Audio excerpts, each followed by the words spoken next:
আসসালামু আলাইকুম WhatsApp guys, সকলে কেমন আছেন?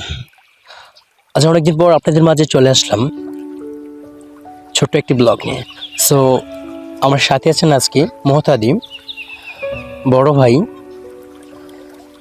যিনি নলচর থেকে এসেছেন, আর পাশে আছে নাজমুল। তো আজকে সব একসাথে ঘোরার জন্য প্রজেক্টে চলে আসলাম আমরা। সো গাইস, বাকি দৃশ্যগুলো দেখার জন্য আপনারা ভিডিওটা না আপনি সম্পূর্ণ ভিডিও দেখেছেন। এই প্রজেক্টে একটি রয়েছে টিন সিট বিল্ডিং। বাইরের সেই সুন্দর দৃশ্যটা কিন্তু আসলে খুব মনোমুগ্ধ করার।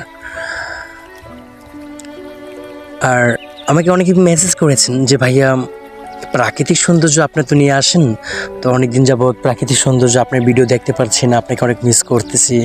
তো আজকে তাদের জন্য এই বাগানটা কিন্তু এই প্রজেক্টেই। আর প্রজেক্টটা রয়েছে হরিপুর গ্রামের পশ্চিম পাশে চরের উপরে।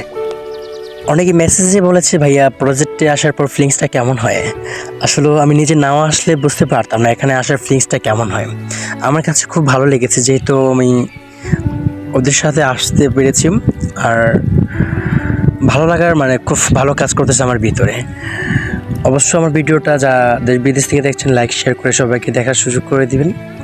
নিত্য নতুন ভিডিও পাওয়ার জন্য পেজটিতে ফলো দিয়ে রাখুন। আমার ইউটিউব চ্যানেল থেকে ঘুরে আসুন। আমি শরীফ ব্লগ স্টার, একজন কন্টেন্ট ক্রিয়েটর আপনাদের মাঝে। ধন্যবাদ, সকলে ভালো থাকবেন। এই প্রজেক্টে যাই কিছু আছে আমি অল্প অল্প তুলে ধরেছি আপনাদের মাঝে। ছোট্ট একটি শর্ট ভিডিও রয়েছে, যেহেতু অনেক সময়ের প্রয়োজন ছিল, পুরো প্রজেক্ট ঘুরতে পারিনি। আর আশা করি এই প্রজেক্টে আসার পর আপনার কাছে খুব ভালো লাগবে। অবশ্যই আপনার মতামত কমেন্টের মাধ্যমে জানাবেন।